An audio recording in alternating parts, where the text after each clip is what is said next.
Bonjour et bienvenue. Tokutani Soussou pour la deuxième fois. Deuxième partie, comme je l'ai annoncé. Boza et Belé, Liboso, Bate Venabino, Nazoli qui était Nyon, ce collègue Malamu, P. Tokolexa Yango, Landenge à Bolongo. Bozo, TV Moko, Boza Bate Belé. Boza na Biso na Lubumbashi, Boza na Kananga, Boza na Mbandaka, na Bikoro. Bozo Zelanga na Lisala. Parce que na Bisagibino na fin du mois, Nazo Kende Lisala. Donc, Sokinzambe Alingiti, Toko Manasuka ya semaine awa. Nakozala na Lisala, Nazoko Mati, Yakata, na Okendati, na Yeimbo. Et pas ba pigment, boza et belé, boza kozela biso, ba communiquer CP Sami na ba radio communautaire, ba to bayoki, ba ko benga bisango, ba bisi biso koyaka kae, na koyaka. Na zoya, soki nzamba lingi, na suka ya semaine oyo, na zako komela bino, pote tozo angonge belé, ya kokutana ko solola, simana wana, ba voyage za ebele, nenge to baki to kenda pe na Guadolite. Donc ce soit après mais il faut na kenda pe maindombe po maindombe penza bosenge za mingi bande ko baza ko benga biso bisika ebele na loja to kosala ndenge nzambe akopesa makoki po biso moko ndeto financer ba voyage wana soki nzambe apesinga makoki je pense que na kosala effort pour na kotambola ko ya kotala ko ya koyoka pote ko talisa bakonzi bazwa mikano malamu na bosengo bino bozanango. Alors deuxième partie c'est le pasteur Gili Bokwala. Pasteur Gili Bokwala, communicateur de l'Union Sacrée, Azan la Bissoa, il est au solo là, Makamonion. Alors, TV, ils ont moi conseil, peut-être ordinateur nayo, peut-être téléphone nayo, peut-être télévision, ou comment on a moi milingezo bima, ils ont été comme mango na réparation, et donc baby c'est un gozat. Milinga wana nde kozaba mbodi, peut-être ça va tirer à balle réelle, et ça moi pas si, ne milinga wana. Donc ils ont déjà conseil, so comme on lo ba, chérie na moni milingezo bima lo ba te, y a rien. Sango ça avec ça qui bisoke TV kozika te mais milinge kosila yango moko. Je vous donne des informations du jour très rapidement. Tout solo la pasteur Gili gouvernement outi ko bima yango pendande molongo ya masolo et puis to beta bilo ko za ebele un peu de bric-broc de tout sauf rien. On va parler un peu de ça. Alors serrez vos ceintures. Numéro à téléphone ezali. Vous pouvez réagir bato braza bazolanda biso na prison centrale à Makala. Na baka militaire batu bache TV na minute on les a besoin de bandade. Sango yambi Gili oui. To signaki mikandaka ko yate. Iye yazali awa. On a beaucoup de KP. Beaucoup pays. Lubumbashi. Des bandits armés tuent un père de famille au quartier Golf Plateau 3. Le gouvernement doit renforcer la sécurité. Ça c'est important. Processus électoral. Après s'être fait enrôler à Kisangani, Corneille Nanga critique la qualité de la carte électeur. Affaire retrait garde du corps. L'espace Grand Oriental dénonce les tracasseries contre Corneille Nanga. Loi des pères et des mères. Tchani prêt pour un débat contradictoire avec Moïse Katumbi Tchapo. Pasteur Gili va donner son point de vue. S'il trouve que la démarche est salutaire, il va peut-être donner son point de vue. Ituri, auteur de plusieurs tueries, le rebelle Kodeko massacre encore 17 civils empêchés. C'est des trop. Des morts, des trop, on ne peut pas admettre ça. Alors, tout le gouvernement, pour essayer tant soit peu de donner, moi, soulagement à la population à Kotisika. Toujours de la discours, toujours de la paix bastagère. Une structure de la société civile demande à Jean-Pierre Bemba de s'installer à Goma pour mettre fin à l'activisme du M23. Béni, la coalition FRDC, UPDF réhabilite la route Eringeti-Kainama. Matadi, le directeur général de la direction générale de recettes du Congo central arrêté pour détournement présumé. Mbujimaï, plus de 20 familles sans abri après avoir perdu leur maison dans les érosions. Kwilu, 18 personnes tuées dans les territoires de Bagata. Pasteur Gili Bokwala, Mbote Boye Bolamu. Mbote Papa Sango. Otosali Mbula Mbumba, na habité. Oui. Depuis la dernière fois. Oui. Dernière fois, on a là qui. Oui, j'ai vu Bainane. Boni nzoto, boni libota. Non, Zambazo Sungaki Mezali. Boni ndekonaya. Natiki est bien, naebi ke Azolanda Biso et l'on a baninga nyonso ba DG Shadrach, ba Steve Donc HD, Grand Génie, Trésor Kandolo et Pascaline Kassongo, bande nyonso et TV, y compris na communicateur nyonso à parti présidentiel. Amona ensuite occasion à voyager? Non, sans ali, ata ce qui a sali, mouvement Mike ndenge to salaka. Azolanda biso, président Abécholé, président René, donc bandeko nyonso, Benjamin Mwanasuka, président Gustave Lutumba, donc bango nyonso, maître Franck Kalolo, donc maître Joël Gila Ali, maître Joël Kitenge, bandeko nyonso otosa na bango misala, toza mala mon colonna na bengi mon côté. Très bien. Appeler l'auté. Est-ce que vous êtes prêt à quoi affronter vérité le Lonatongo? Benzamba libosote, ngakutu na ko tunu oyo ko zala 40e fois apparition na ngana bosolo. Très bien. Toza parmi bateau to bandiango na studio. Allez. Voilà. Très bien. Toza en direct. Serrez vos ceintures. Sangwa kotuna mituna, pasteur Gilia Koyanola. Et public nda ko juger. Vraiment. Allez, tous allez en direct. Oyoki Corneille Nanga a apprécié qualité à carte électeur. A monique carte wane salami na amateurisme pour qualité zalé na hauteur te ya vie démocratique du Congo, surtout comparativement na ba carte électeur au bango ba pesaki na 2018. Un constat honnête pour améliorer. Non. Et c'est de la mauvaise foi pure et simple koyoka Corneille Nanga. Azobeta lisolo ya carte ya élection à 30 décembre 2018 na lelo le 26 le 27 mars 2023 on dirait obeta lisolo ya eloko moko ya 15 ans. Tozanango, ngana zanango siko na téléphone. Na laksa carte na joie, il y a 4, 3 ans, bien 5 à passer, na carte na lelo. Non, papa Sango, soyons quand même sérieux ndekonanga. Est-ce que Corneille Nanga lelo mutu ako tombola mungongo ya kobanda ko critiquer processus ou bien ko critiquer carte lelo? Est-ce que Nanga vraiment mutako lo bango? D'abord démarche à Corneille Nanga, ezana nonini. Candidat président de la République, ancien président Séni, ou membre de la majorité présidentielle Yakala. À se situer. Puisque le long n'a aucun mois, yom toza candidat, mais oye na po ya ancien président ya Séni, pour na ko discuter na carte, oye bozala incapable même, ya ko respecter délai na époque na ye, ce qui va respecter ka délai élection et salama na 2016, Rossian nga zalatilelo. Neponga oyambao Thérèse Kapangala anara zalati lelo nepe lelo tamso anga kula déjà mamelo Pasteur Ekofo anara kufate Pasteur Ekofo azali oui Armatungulu pardon et puis Pasteur Ekofo anaka kimate donc voilà eloko nanga loba donc en fait en réalité nanga na yebisa bande konyonso ya kanwana puisque ba propos ya Corneille Nanga et je paie ça directement quand on y a sali. Makele bandi, ah non, carte est en noir et blanc. Mais ne konanga, ozo bima lelo, oti fraîchement, et pas Biden. Ba carte na bango, et zandenge nini. Bande ko nyonso lelo ba olanda biso na mikili ya poto. Ba carte na bango zandenge nini. Et ozo remarqué que ba carte lelo biso tozui, et ça vraiment yo, mais en noir et blanc, yo.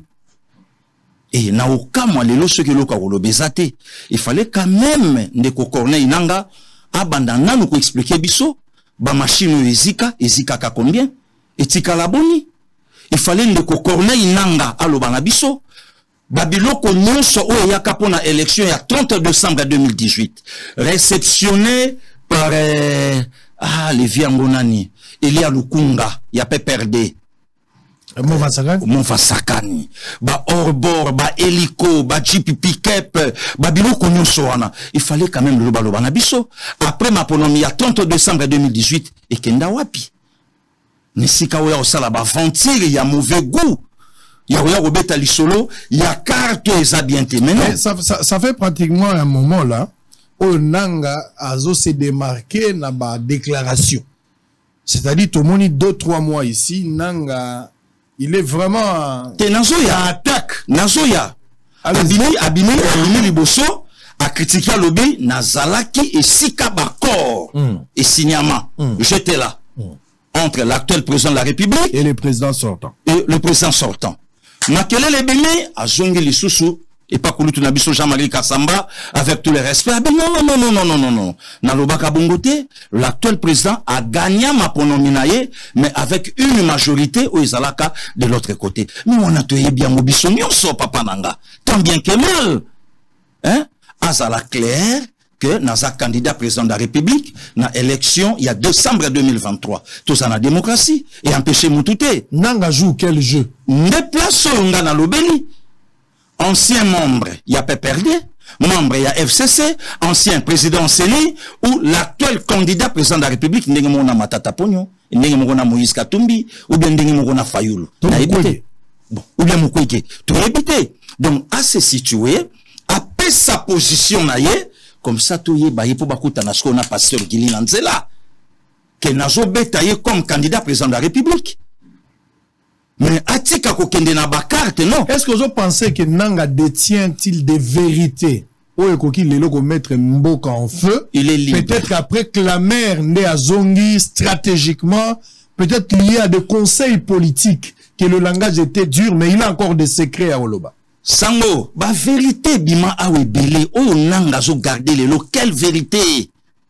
Tout ça na yo. Le prélat, l'actuel cardinal, Ambongo Besungu, azala clair na chaîne Bapaya, ya kutanga kombo, ya mutu oyo, ya longa selon ye, mais incapable ya ko brandir de preuves, le prélat, moupe, mutu abosolo, mutu ya sembo, mutu andakisa. Azala clair. Alors quelle vérité, oh lelo nanga olobango? Quelle vérité? La mouka, alobaba vérité, mais incapable ya ko brandir ba preuve. La mouka bandi na 40%, la mouka komi na 47%, la mouka koma na 51%, la mouka fanda na 62% les lots. Dans un pays, il y a 18 millions de votants.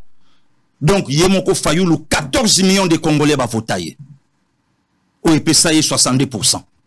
Sans tenir compte à Batou Moussous.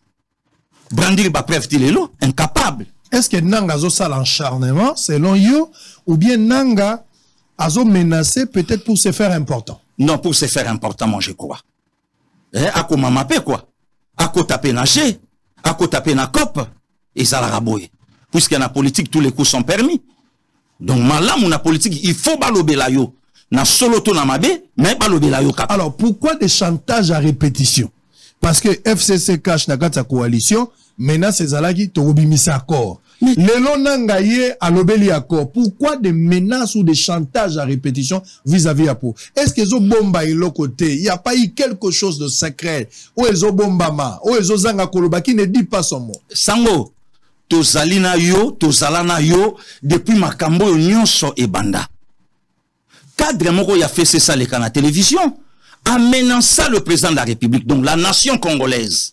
Mais kaka ko panza coalition FCC cache au panzi na 9h, na 10h topikolio. Aye bate ke non, et ko salana 6 décembre 2020, au coalition FCC cache et au prendra fin. S'il est rien. Coordonnateur y a fait cesser. Alo bayango.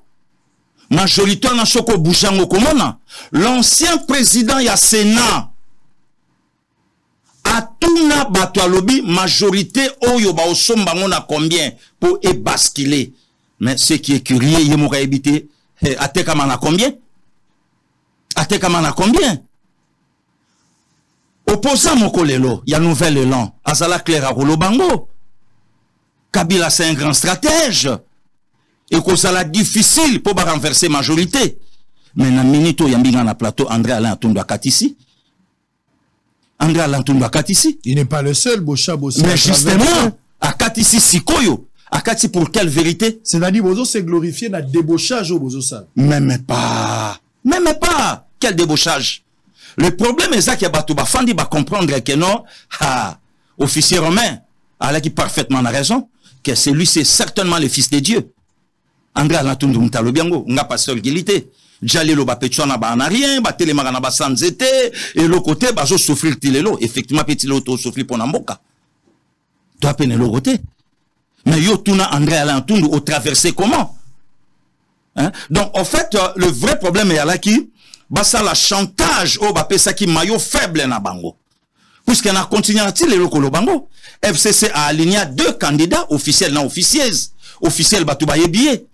Officiels par là qui n'a sait. Je ne serai jamais candidat président de la République avec machine à voler. Bon, ceux qui ont candidat président de la République avec machine à voler, les lots, les cambas vérité des urnes, et bima na quelle machine? Yo chama kele le kotoyo, bisoto bloqué kotoyo, a o le kate, a ko salaboye, a ko salaboye. Est-ce que ti les lots photobetaka li solo ya accord? Oyo mokonzamboka a uta Abuja il y a 2 ans aujourd'hui. Oyo batuna une question wana. Accord ezate, ba brandir yango soke zali. Ba brandir yango. Hein? Si qu'on fait cesser à oser la nini pour brandir yango. Donc premier mandat yango c'est comme une souka, fatigué bela puisque deuxième mandat sali. Pasteur Gili. Oui papa. Tous allez en direct, va toujours na Facebook, na YouTube, pesanga makasi, bochanga force, pesanga mena bien. Le balanga sango bimi sambodi, sango yaka na mbodi, sango bimi sambodi. Ozola nanga ozana Facebook. Partagez le lien pour permettre à beaucoup de gens de suivre en même temps. Nous sommes en direct. Il est 15h passé de 9 minutes, heure de Kinshasa, soit 1 heure de plus. Bateau en ambition à Est, il y a République démocratique du Congo, même dans Mbujimai, même bateau en ambition à l'Afrique du Sud, besoin à moi, Ntango et l'équipe Bisso, bateau besoin à Dallas, presque 7 heures. Il y a décalage, besoin à belé. Pesanga bakasi, le basango tindambodi, wala, beta gili, silisa na mwambodi. Parce que on va parler, on va démarrer, on va appuyer sur le bouton, on va démarrer. Débat contradictoire. Noël Tchani, Moïse Katumbi. Quel est le nœud du problème? Le problème est où ta wapi. Les loyaux, Noël Tchani, Azali porteur et à proposition de loi. Où ils ont le Belamakambouya, des pères et des mères, où ils ont coquille. Les locaux exercés poste où ezali poste ya kitoko ya makasi ya likolo ya mboka na biso to lo bango na bopete po bato bayoka bandeko ya ensemble ya Moïse Katumbi. J'ai suivi Francis Kalombo, Nathalie conférence de presse na bango ba lobby boé raison nyonso bazo pesa wana eza raison moko ya discrimination eza fondé te la landaki d'ailleurs Claude Machala na pesi pembote Machala lobby, ceux qui va kotia likambuya de père et de mère pour na ba poste où ils likolo. Pourquoi ba tchepete ba bakisa même des grands-parents? Parce que ba grands-parents et Obama Félix Tshisekedi. Parce que ba maman Marthe en croire à esprit, il y a question parce que je l'ai suivi plus d'une fois. On va outa côté Angola, koko ya ba président ba outa côté Angola. Zo ba tche ba grands-parents, président pa ko ina mutambo. Il y a eu des conférences de presse. Et Memiti, on va commenter on va parler de Daniel Safou par rapport à ses propos à un moment donné. Mais aujourd'hui, Noël Tchani dit, le Kola Katumbi a candidat président, on va un débat contradictoire. Est-ce qu'il s'agit seulement d'un débat contradictoire pour convaincre l'opinion, ou bien le débat est ailleurs, mais il faut fouiller à Isaïbel? Motuna nanga et yanonanga peka anga moko. Pourquoi likambu ya loi Tchani? Pourquoi likambu ya de père et de mère? Ils ont ciblé toujours Batumoko ne Batuba comme lésé. Il y a que Katumbi. Il y a que Katumbi. Moi je crois. Katumbi na Batunaye bazala clair. Ba bandanon kopé sabiso d'abord position ya Katumbi na Congo. Aza Congolais na ndani. Po ezo sala ye pasi na nini? Ezo sala bango pasi na nini? Papa. Est-ce que le Kambo, il y a loi sur la nationalité? Et bandi na mboka na biso? Le Kambo, il y a loi sur la nationalité. Il y a un acteur, il y a cinéma, Arnold Commando Tobengaka. Schwarzenegger. Oui. Abotami na ba parents américains, mais li banda ya États-Unis. Loi et pas na bango et pesinzelate. Or, azalaki gouverneur ya California, Utikuna, alinga maki na bato puis alaki na position ya kitoko. Mako fe beta matin. Mako fe beta matin. Bitumbelo ba matin. Mais papa sango, to fanda na yo, moto sali vidéo. Alobi na botama na un père juif grec. Bakundaye na Natania.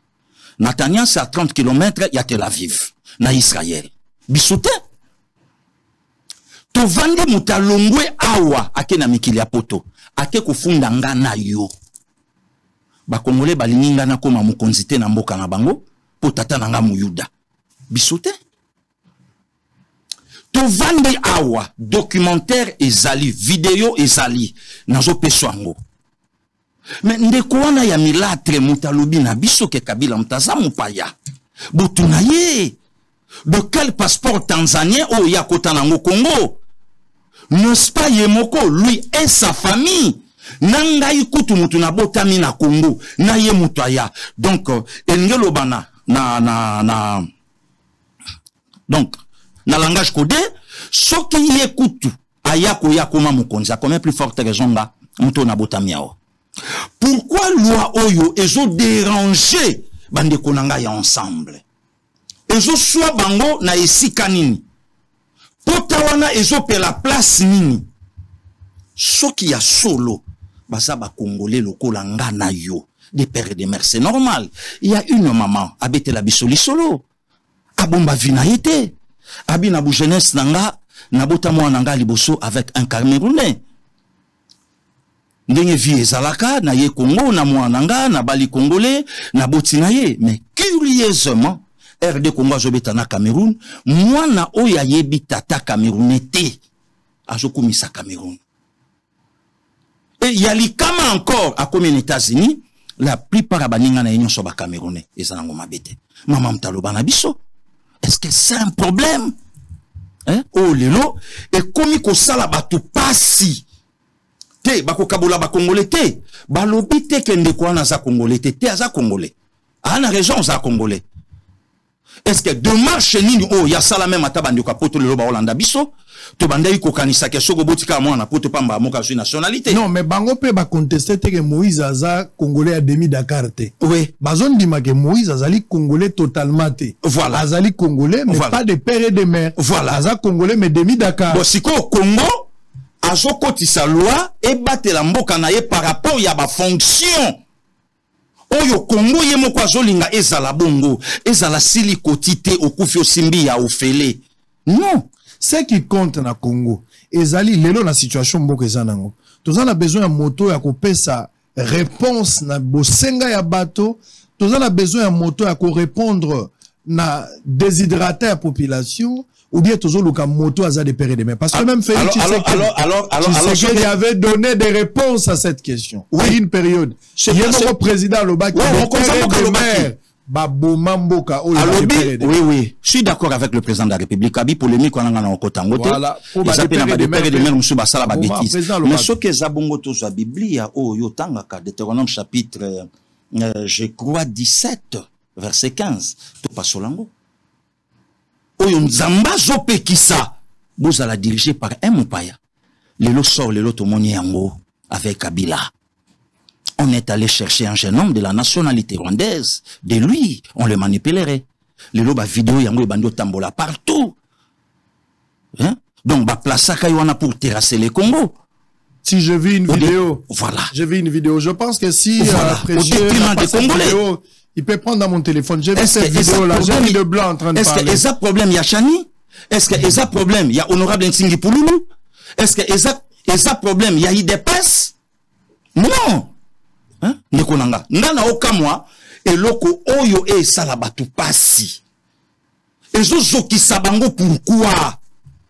Et tout bango pour nanini. Bon d'abord, c'est bien Katumbi a osane candidat président de la République, mais après sa biso bilan na ye na province à Katanga.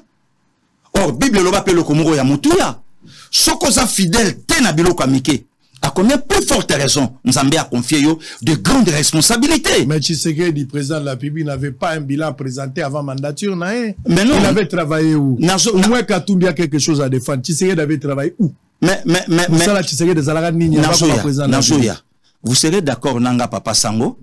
Na 2011 ba votaye ko leka République mobimba bato ba votaye ba tunaka te ka salarani balé na confiance na ye le président Zelensky hein l'Ukrainien oh les lois comme célèbre na monde ah utana ba théâtre na ba biloko mususu lelo yewana Oyo Poutine a kanisa question na joué Ukraine lelo, un mois coûte belé na zingi, lelo bagarre est commis moula soa. Élastique, hein? Andima ki angote, à travailler wapi. D'abord, l'ambition. O mokonzambo karla kinango. Préparer dans la maison, dans la brousse comme David. O Zalaboy, o Komaboy, o Salabosa. Aujourd'hui, c'est le président Oyo Ache communauté internationale à genoux. Oh, les lots des émissions partout na poto. Mbalibo soto mona mundela zo critiquer le président français. C'est grâce à qui? Le lot yo Afrique, le président béninois, il y a peine à Outolo Bango. Alors, il fallait travailler wapi. De quelle lignée, de quel coin est sorti Joseph Kabila? Il nous a piétiné pendant 18 ans. Et Moutoumoka Tombola Moumongo Azalate. Deuxième président de la République démocratique du Congo, Amema Ngonasaï, confrère Nayo, journaliste, a dirigé Bissot pendant 32 ans. Le tout premier président congolais, Papa Joseph Kasavubu, prêtre Namaïdi, Sango. Voilà. Donc, le problème est ça que Soki et Salaki Bongo. Alors, faut-il continuer? Non. Ça dit chance et l'eau pamba. Mais non, mais il faut arrêter l'hémorragie. Il faut arrêter l'hémorragie. Papa, c'est moi qui m'en loba kango. D'abord, Kombo ya Lubumbashi, tango yo karabatu Lubumbashi. Et alaka Lubumbashi te, Lubumbansi, bobate lamboka. Bobate lamboka. Pourquoi les kambo ya loi Tchani? Et zo sala batu ya ensemble, motema pas si ponanini. Quel est le danger si on n'applique pas la loi Tchani? Quel est le danger? Ah, le danger, pour la pasteur Gili, si on négligeait, on se dit, bon, toti loi Tchani, en tout cas, vivons normal. Non. Quel est le danger dans les jours à venir? Ah, mende babiloko lelo quand même que notre tokomina ba fayulu na katamboka. Ba katumbelo na katamboka. Papa, boyo capacité. Hein? Muto linga comme président de la République a yemoko. Hébreux chapitre 7. Hébreux chapitre 7. Melchisedek. Sans père, ni mère, ni cousin. Moutaobo sana même na kombo tata na ye. Nana Bosani. Bongo tala ngote. Nani. Nala Moussaya, nga Max Kadiombo. Nga Biama, non, Gérard. Kombo tata nanga. Aujourd'hui, 33 ans dans l'au-delà. Naza même na date de naissance na ye na Moutou. Villageois né à l'Équateur, ou taoza la kuna. 9 juillet 53. Décédé à Kinshasa. 8 juin 90. Jules François Oman Bika Oboma, Argentine. Italien 90 à coup de tête. Totiki Bembaper, dernière génération, Yamandala la Nambeto, na Kinshasa. Bibemba Souka. Yasuka. Yamandala. Yamandala la Potokota na Chapelle. Avant Bembe comme à moderniser. Bembe comme à Eloka Onini. Ceux qui Facebook, ceux qui nini. Pour le Bembe comme à Gou. Donc, on a ma balali mutu na drab au mona makolo.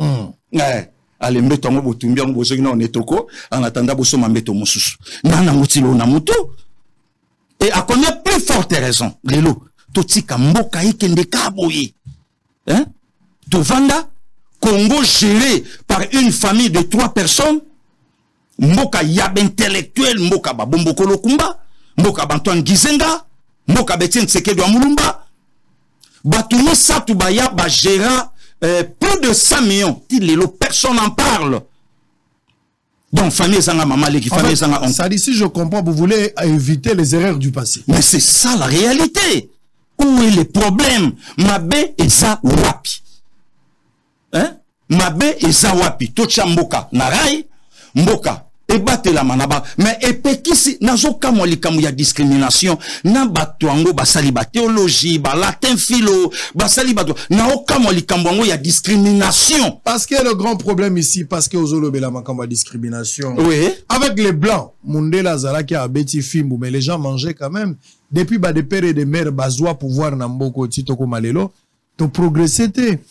Lelo ndenge tozabo, le Congo ndenge na lobaki na zo bandela. Toza na besoin de nationalité kakate. Mais toi, on a besoin de compétence na volonté. Likambo eko pesa et yano na bosenga ya batu. Pasteur Gili, Moïse Katumbi était député dans ce pays. Azaki député. Azaka député na nationalité nini? Congolaise ou bien italienne? Azaka député provincial, Azaka pe gouverneur. Oui. Il a dirigé en tant que Congolais des pères et des mères. Mais, na lobby, hein, sango mokonzi. Ndana otovana psona kisasa. Kaka na famille politique o yazalaka. Le professeur Kokonyangi. Ndi mutabeta ipe bambodi. Biso idepeste. biso IDPS et talipete so batunini les professeurs Kokonyangi aolanda biso sikoyo yemum tabete ba arme non conventionnelle. Donc moi je crois que le problème est ça batuba longola polémique na kati ba makambo wana batuba tika kokotisa likambo ndenge likambo ezate tocha likambo na nzela Congo azo sala loi na ye oyo Noël Chani lelo kande na okamwa ke azalaka kombata IDPS bandaka la to éviter basangisi combattre IDPS par rapport ya tribu ou bien ya province na ye, ça c'est un faux débat au bisoko ta makambo wana te na okamwa lelo Congo lobi bon tocha likambo na nzela et permettre makambo ekende bien ndeko sango na beti lisolo yo na plateau ya leki na yo Mitterrand ya toza na joueur moko ya kitoko na mboka oyo na éliminatoire ya mondial 2006 en Allemagne, Congo ça l'appelle nazisme Makukula. Congolais de père et de mère. Mais caché déjà dans une nationalité portugaise. Portugal abinisi, abino, azay abiso, azay abinote. Oh, na calcul na biso ba moué ya ballon rond. Tolobin de neuf wana nonda koto yo faux neuf, Aziz faux neuf to moni défenseur e kanga bangote. Aziz par là qui tranquille. Il t'a fait qualifier Portugal na mondial. Mais tout comme na mondial Portugal a bimisi des pères et des mères qui Paoletta. Et c'est qu'Azma Kaolandanga aebi Paoletta abimi. Tous les là to chama boko na mutu carrière Azma Tilelo. Tilelo. Et ngana okamu eloko yo batuba oyo ke la pasi place wana. Est-ce que il faut tout cha polémique ne sika wana. Moutoupois à la candidat président de la République, à la des pères et des mères. Autrement dit, toyeba quand même parcours naïe na mboka oyo. Lui kamou ya situation ya vie, papa. Et ça souci ya bisonyonso. Mais wana pesa sous problème mususu. Que Congolais za malamu, Congolais alia bien, Congolais atambola bien, Congolais bika malamu, Congolais za malamu. Mabonza pe na misa ekota bien. Wana pesa sous situation mususu. Donc, n'a rien à voir dans des pères et des mères.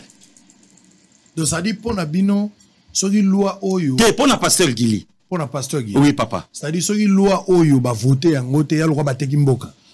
Ah, une déception. Va exposer Mboka, n'a pas danger dans le jour à venir. En tout cas, si les Koti, au Koufi, au Simbi, à Ofele, l'Obi Pabé Dachou, candidat président de la République. Mais est-ce qu'on ne peut pas envoyer ça à une période ultérieure, dans un premier temps, tout ça dans l'élection? Parce qu'il y a une condition. Ma proposition, je me rappelle dans une des émissions, on a au lobby, sans token d'élection, ceux qui ont sali recensement, oui. Ceux qui ont sali identification, moyen token d'élection, oui. Mais token d'élection, identification, ça l'a engagé Kangati. Le quoi on a lobby en et qu'il y a une salamité. Et ça problème, t'es dans la Bible, t'es dans le dictionnaire, mais le problème c'est que loi Oyo est cotipé avant par rapport à tout le monde songolo pakala. Au beti li solo moko, na immortalisé, ya nanga Max Kadiombo. Limonepé Manakimia depuis le 16 juillet 2021. Kuluta beta lisolo. Tovandia atoki bakangi minere na biso ya mboka. Bakangi yango libanda.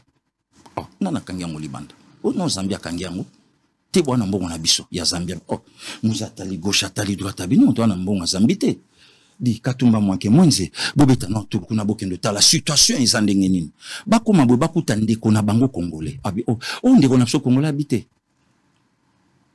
Te ngana Zambien bopia na mbongo nanga lokole ya laki na Zambie pa bibo pese mbongo na ye wana kuna zwi nationalité kuna tatango wala nani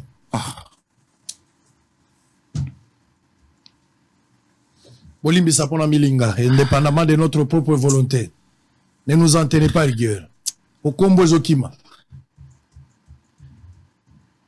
mais yo zande kona biso zonga bité nazalakawa na andi kona binote Congo a mbongo afuta mais tant le président zambien à l'époque je crois Chiluba tant mandat na yesili oyayaki tata wana kelibanda wana longwe zambien akomi mutu mususu azongi ko congolais tant pe muza kufia yesiko ya na komi congolais ou sauter ango l'ancien président ya CI, ce qui peut saigner à l'époque, commission électorale indépendante ou bien nationale indépendante, le passé Ngoy Mulunda, à Zolanda Bisso. À Sala émission à RTNC, un katangé de père et de mère. À part là, pour un katangé, de mer, botolo babongo de mer, ou bien un katangé de terre. Le bango. Ah ben mais comment moi na mboka a koki ko faire à genoux mboka na niveau ya boye. Osombi Bakary Minier dans 6 millions, ce qui combien de dollars? 2 semaines après, on revendre en 96 millions. Et après, il y avait une colline, ce qui ba colline en ce qui moko, ce qui 4. Où le Congo linga qui ko survivre au moins plus de 40 ans. Pasteur Gili, est-ce que combattait des personnes sont à l'obiango? Le pasteur Ngoy Moulinda, à Zolanda Bisso. Donc, nous sommes à Toko, le baté. Le nom n'a pas bateau, bateau betali solo. Ba communicateur parmi bango tanga kimoko. Le problème est ça que le président Tshisekedi a échoué. Il faut tout ça l'appel na mutuana. Papa Sango. Il faut tout ça la moto yo azali à mesure moto azala ba faire na ye. Na ba faire na ye. Pour na mbongote. Merci beaucoup ndenge au complétenga. Zwaka ba parti ba émission na biso ningo salaka. Zongi saka. Netinga oza soki 8e fois soki 10e fois na oleka. Ce qui n'a bongoli le quota. Zongi sa na makambo ngana lobaka. Zongi sa yango. Mais ndeko na oyo yambaka na kiti oyo ya nanga de la patrie ya fanda. Abe maman. Ndeko sango boyebete. Président Félix asali makambo ebele na mboko na tamuke. Et lokonde zobo ma communication. Mais motouna zongi alobi. Il a lamentablement échoué. Il faut tout ça l'appel na Moïse Katumbi pour y aller na politique te poiba azaka déjà na ba moyen na ye. D'ailleurs, bolo bananga eloko moko o ya zwana lobango. Mais non. Tangu Moïse Katumbi obeta li solo na bakatange. Bo votenga na okomisa katanga loko a Pretoria. Wana muntu wana zana on a pe perda zobeta bona kabilista makila. Azana nukuna. Nanu ba mboshi ete. Nanu ba pesie rôle o ya banda ko bongisa ka mbeto te. Puisque sont des domestiques na lingala baboyi. Banani. Bato yo tangi 4 wana. Baboyi bana misala. Batswa bango. Nana rôle te. Na yebaka teke na komona Pretoria na misunanga. Na yebaka teke na komona Katanga na misunanga. Et puis quel Katanga? Katanga nyonso. Aujourd'hui Katanga morcelé en 4. Na moni Pretoria gabi en tout cas mukona okoma Katanga na omonango na koma Katanga bon les jours et la nuit ndenge batu pe bazomona Allemagne za Allemagne obiso tokendaka te mais justement na zoya tolobela bilan oh pas de problème tolobela Allemagne problème de kolanga Fachi na bet oyo 8e rencontre nanga na Santiago donc ba projecteur et obanisa. Très bien. Voilà. Allez, nous sommes en direct. Fachi, Béton, Commissi Congo, Allemagne. Fachi, Béton, Commissi Congo, Allemagne. Voilà Bob Elvis, le PC Mbote Place Azali. On va parler, nous sommes en direct. Serrez vos ceintures. Je vous ai dit, serrez vos ceintures. Wouh! Partagez les liens. Permettez à beaucoup de gens de suivre. Bokoto. Lola ngona yona kokoto. Lola tokokoto. Mutakoboya tokota lola te. Lola les ayote. Tokokoto. Alors, on va suivre une petite vidéo. Je ne sais pas si Précieux va me dire que la vidéo elle est prête. Si elle n'est pas encore prête, on va attendre jusqu'à ce que la vidéo soit prête. Mais d'abord, Likambo, il y a des pères et des mères. Et là, Banzela est belé. Parce qu'il a parlé d'une vidéo où on parlait des Kabila. J'ai retrouvé quand même cette vidéo. Oui. On va mettre cette vidéo tout à l'heure là. Dès que ça sera prêt, on va mettre. Mais avant cela, tout continuer dans Likambo. Okay. Il y a des pères et des mères. Tu vas dans le week-end, un député, Daniel Saf Bouchimoun. Est-ce qu'il mérite bengue député? C'est ça ma question. Réponse est n'a pas bengue député, mais pas honorable. Ah voilà. N'a pas bengue député, voilà. Mais non pas honorable. Ah merci beaucoup. Non, en tant que moi, Moamba, déjà, là, tellement déçu du fait que Moamba va faire confiance dans Daniel Saf. Naï, là, déçu, n'a pas Moamba. Mais bateau va voter qui va libre. Ngalaza n'a regret. C'est pas pour la première fois. On constate et pas il y a un député de son état par comportement moko ils ont posé problème dans la société. Une fois dans l'aéroport amenasaka journaliste moko. Oui, à Bundanaye. Oui. Bon, tiens là nous avons vidéo to comme Moussa Falobaki. Merci. Sur le vélo. Tu as la vidéo. Républicain. Alors, accepter la loi, comme tu dirais, des pères et des mères, c'est briser notre pacte républicain. Vous comprenez? Kengo Adon était qui? Malou était qui? J'en profite pour vous dire avec cette histoire des pères et des mères. Est-ce que vous savez qu'Alinguet est un Sénégalais? Son père est sénégalais. L'IGF, on lui a confié des grandes responsabilités d'ordre financier. Mais c'est un Sénégalais. Gilles Alinguet est un Sénégalais, son père est sénégalais, sa mère est Mombonda. Mais il est congolais. Il est congolais. Attendez, je vous dis, je vous fais une révélation. Vous êtes journaliste, vous ne grattez pas. Gilles Alinguet et son père est sénégalais, sa mère est Mombonda, de Bandundu. Alors, ce qu'il fait comme travail, nous n'allons pas accepter cela parce que son père est sénégalais. Mais il est congolais. Il est congolais de par sa maman. Il est républicain. Alors, accepter la loi, comme tu dirais, des pères et des mères, c'est briser notre pacte républicain. Vous comprenez? Kengo Adon était qui? Malou était qui? J'en profite pour vous dire avec cette histoire des pères et des mères. Est-ce que vous savez qu'Alinguet est un Sénégalais? Son père est sénégalais. L'IGF, on lui a confié des grandes responsabilités d'ordre financier. Mais c'est un Sénégalais. Gilles Alinguet est un Sénégalais, son père est sénégalais, sa mère est Mombonda. Mais il est congolais. Il est congolais. Attendez, je vous dis, je vous fais une révélation. Vous êtes journaliste, vous ne grattez pas. Gilles Alinguet et son père est sénégalais, sa mère est Mombonda, de Bandundu. Alors, ce qu'il fait comme travail, nous n'allons pas accepter cela parce que son père est sénégalais. Mais il est congolais. Il est congolais de par sa maman. Il est républicain. J'ai été très surpris en écoutant le président Macron l'autre jour, quand il s'est adressé d'une manière un peu méprisante au président Tshisekedi, parce qu'il a dit quelque chose qui est faux. Il a dit, ça fait 20 ans que vous n'êtes pas capable de régler le problème de votre rébellion dans l'Est du pays. Or, ce n'est pas vrai. En réalité, ce qui s'est passé, c'est qu'après avoir mis Kabila à la tête de l'État congolais, Kagame et le président ougandais, parce qu'ils étaient tous les deux, les Ougandais et les Rwandais, ont dit « Nous, on veut, en contrepartie, on va récupérer toute la production minière de coltan, c'est essentiel pour les téléphones portables et autres, on va le récupérer, et c'est dans la province de l'Ituri, qui est la province qui est juste à la frontière du Rwanda et du Burundi.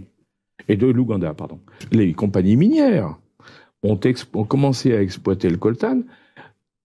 Comme il fallait, pour pouvoir ne pas être gênés par les Congolais, ils ont financé des milices terribles, hein, qui ont fait des atrocités épouvantables dans le coin, pour maintenir la terreur et garder le contrôle des mines.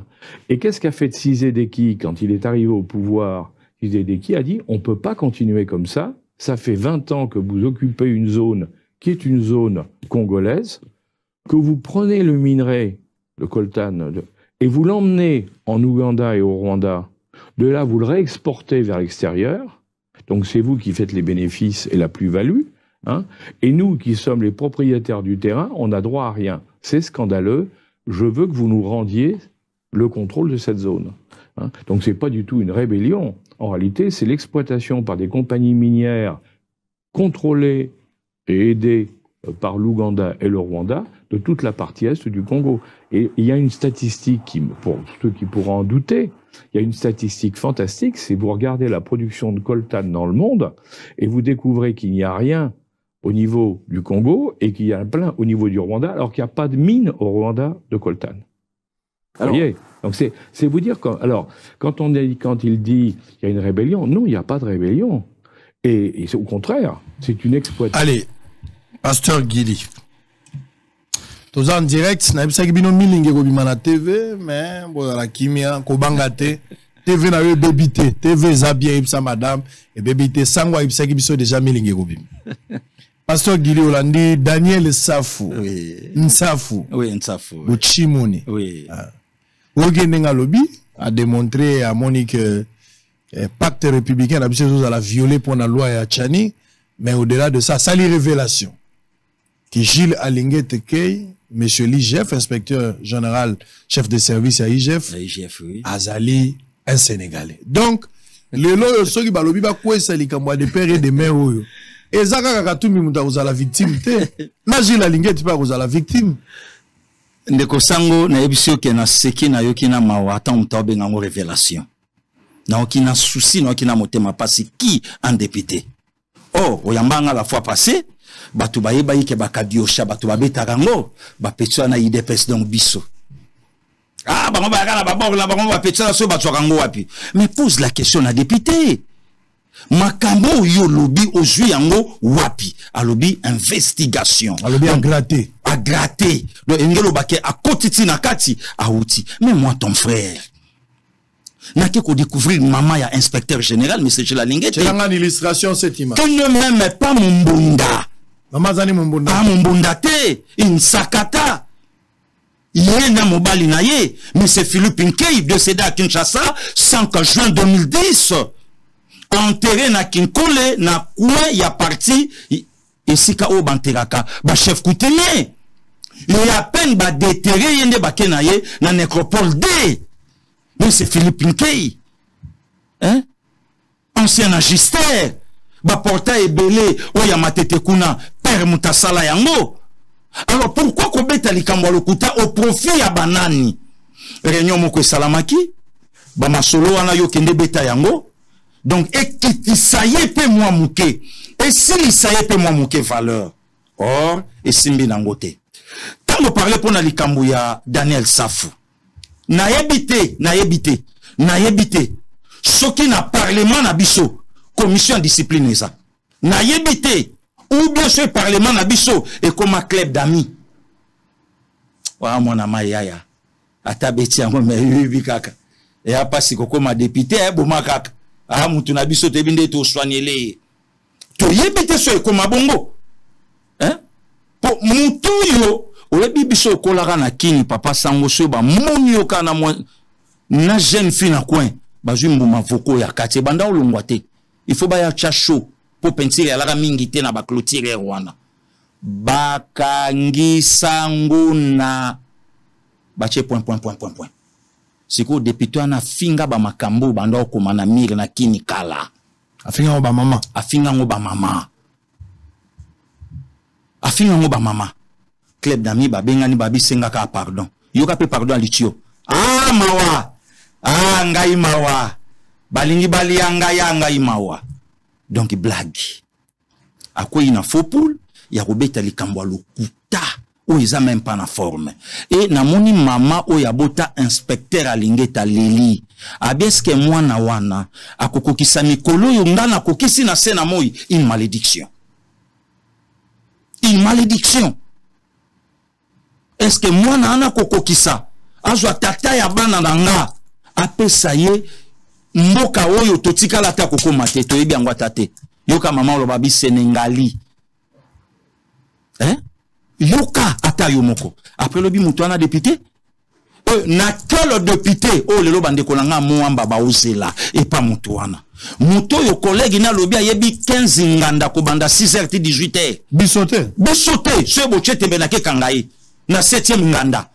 Ce boboyi na okange na 3e. Ce boboyi na okangaye na 14e nganda. Ngai moko frère na yo. Na petit nanga o avandi na sima caméra mais 6h to sola na e na okene mo ba cop nanga na nda obeta na ville na eta to yebiet to yebele na ba eta na 6h na ba eta to yebie do mona bamba libele oh mais mutu nanga yandalt mutu nanga yandal ngana mona ngoto me résidence ko manandal mutu nanga yandal et pour so talier au mona babiloko oyo balobaka na bana vivakala malafuka nini tala papa sango batunyo so babela kate na hôpital ba ocha imai batunyo so te babela ba ocha imai ba maladie psychosomatique ya mwana mutu ana ko zape nango maladie psychosomatique oui to sala na papa mona mboka na biso atia zalilelo via ndako bimsa bandika ezaba yana ezaba obi wana mwana ntse donc via zo mona ndika bazoka nzoka via komene na mwa ba problème tant ka via bake ba soigner vele lo pepele ndika obi ande na ngote Onzeta kombo. Roquette ité. Et qu'on s'appelle Kamoko Muto. Ça dit qu'il y a ça, faut non assistance en personne en danger. Bazo chaye katende kwa zo kene mukomso ko kata forme na plénière. Ça dit ba député baza mabe. Baza responsable ya situation o collègue na bango zo koma nango. Banana mo soti na se. Sans que ba yeba. Aoke nango. Muto oke na suka me bango ba otala. Oh, aza déjà na suka oke na suka te. Yo tala député obeta lisolo abi bomona nga na frontende na bundaka. Yebisanga wana mutute. Wana pétage te. Yo tala muta obeta lisolo lobi yango M23 ba obeta bino kuna. Ba obeta banani po ya zanani. Osoka mutu wana quel était. Ça dit député comme na retour. Oh. Ya usaganate. Donc moi je crois que oedaka mutu mo bo pa kende swaka palissade. Yo pende konango sa responsable ya komemaye na parlement. Wana bo solo fraîchement ko bota masika. Ozotondisa bango lelo tala résultat mutu memela rabiso. Donc o memaka na mutu moka comme député ka comme choco frappant. Wa sangwa melima en plein messe. Sangwa melima en plein messe. Hein? Non, on est responsable. Au monde bateau salaga. Au monde bateau salaga lelo. Place au bamemi biso. Est-ce que mutu ya boye bande konanga ya moamba? Lobi akeli susu.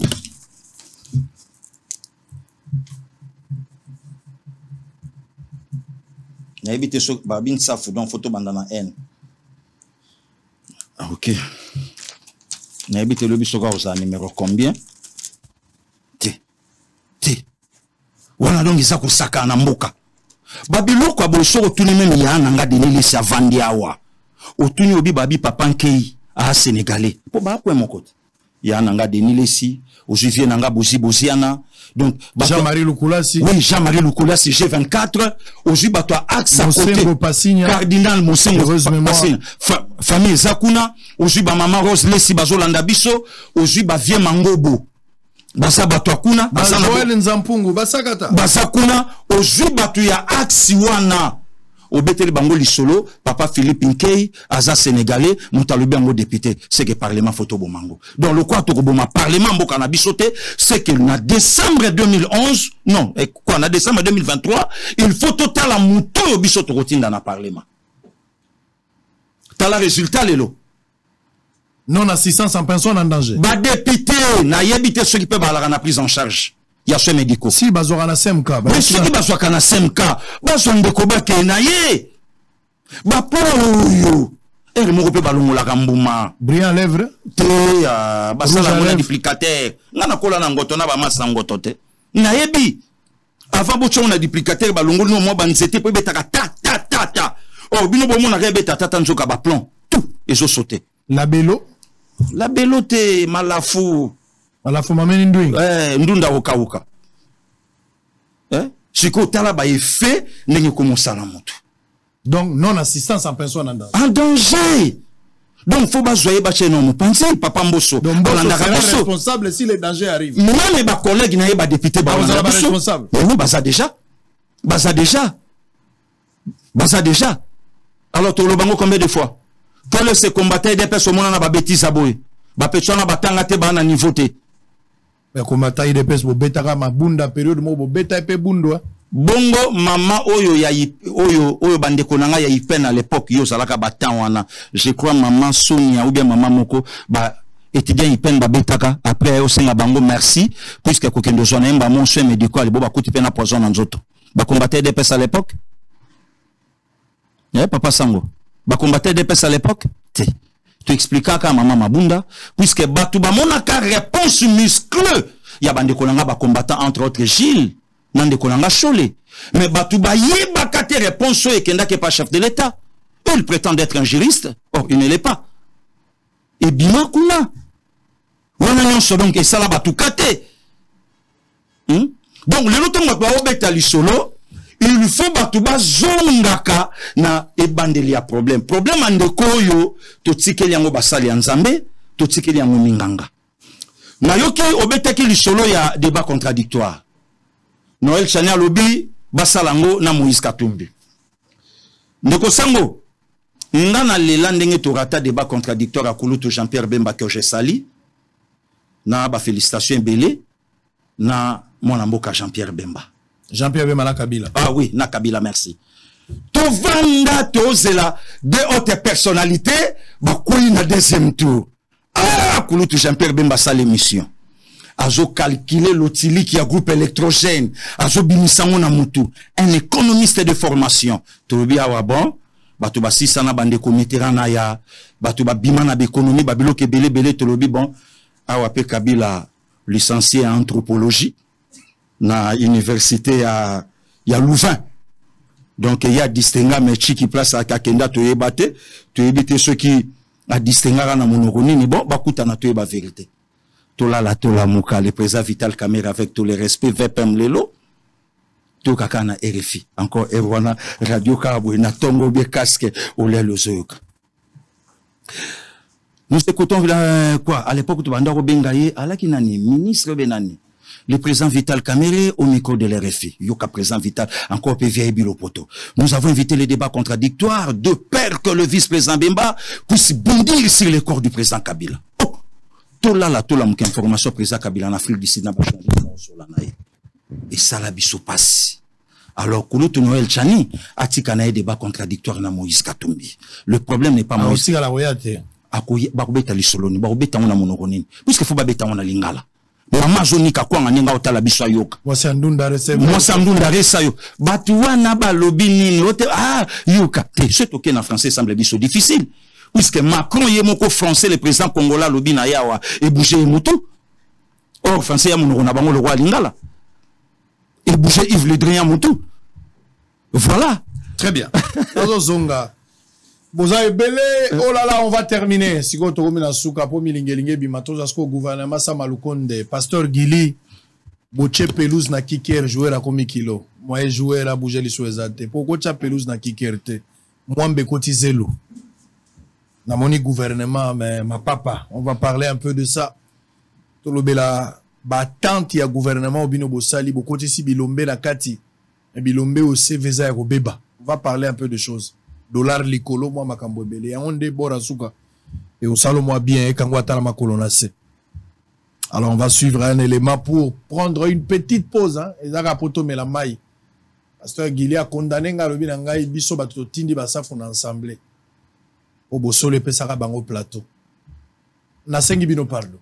Okonaki na okolo bate mais na sengi bino pardon. Bolimbisanga na ozongela lisute. Azongela lisute. Bolimbisanga. Voilà l'humilité. Eza bolembo nzoto nde salinga bo. Tina tinda batunyo so bakende mais na ozongela lisute. Na moni vidéo mo ya lukuta izotambola na kombo ya Bemba balobi bato moko baza ko sepela na ndako Bemba mutazo. Eza lukuta. O eza Bemba te. Est-ce qu'il y a un caractère dans le salambo? Ah, il a bembaté. Azala premier vice-président de la République dans le Est-ce qu'il y a un caractère à maman Liliane Bako Salango? Bembaté. Voilà. Au-delà qu'il soit un ancien rebelle, mais où il a bembaté. Allez, on va souffler. Nous allons prendre les agents du service national des approvisionnements et l'imprimerie Senapi en sigle dénonce à travers Maître Israël Misenga, cadre de l'UDPS, les détournements des primes des agents par leur DG à des intérims. On suit en image, nous avons Zonga. Bino na relaxa bino pe Kinshasa. Urbanisation tozo loboyo. Ko urbaniser. Place batu balingi babanda ko vanda. Batu bazo tonganda ko lokola bazo tia batombo. Même ata tombo na cimetière à nécropole bakata banzela sozo luka mutemona naka. Mendenge bana poto batongi ba terrain batie ba terrain na bango batongi mwa biloko na bango bakitodi todi yo moko metune zap na la sabino ka urbanisation ya moi o na moni na États-Unis na o tozo linga lobi ezala mais botala ndenge to bandi mabe boko mona ngo TV za radio en image on se retrouve après. Contrat moko boye ezala qui signé entre ministère ya budget par ba service na ye wabengaka Senapi na un groupe JOS. Objet, il y a un contrat, il y a modernisation. Modernisation, il y a matériel, il y a tout ce qui est lié à l'imprimerie, en provisionnement, au niveau de la Senapi. Condition, il y a que non, ce qui a respecté, à honorer le contrat, Azaki n'a droit à 40%. Mais il s'est avéré que dans la pratique, puis dans l'évolution à Makambu, et Simba on n'a pas compris, soit les agents ou Senapi n'a pas compris, contrat, comme Simba qui n'a déjà suscité et l'ongwe comme dans Maboko ya Mutumoko Boye, en violation flagrante. Il y a loi sur les partenariats publics-privés qui exige à ce que les contrats soient écrits.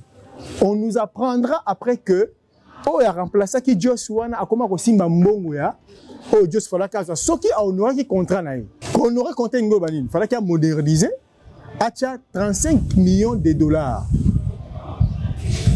Alors il a bandi ko zombon groupe wana za coupe nizali FDN wana azoka ba définition par rapport à ba circonstances. Ce qui na circonstance il y a récupérer 40% wana ba bengango firme Jabal nous représenté par un certain Djibril. C'est tant que l'argent ba mon rambon on est qui alors que contrat ils qui honoré te ba ko murmurer ko manifester ko manifester puis ko revendiquer tant ba ko revendiquer responsable ou bien les DG ya Senapi a changé sa forme. Il y a définition oh ils qui fou firme Jabal nous et comme la fondation Denise Niakero et le qu'on a et banque saka pour nous le qu'on a banque saka bajan va vendre kimia.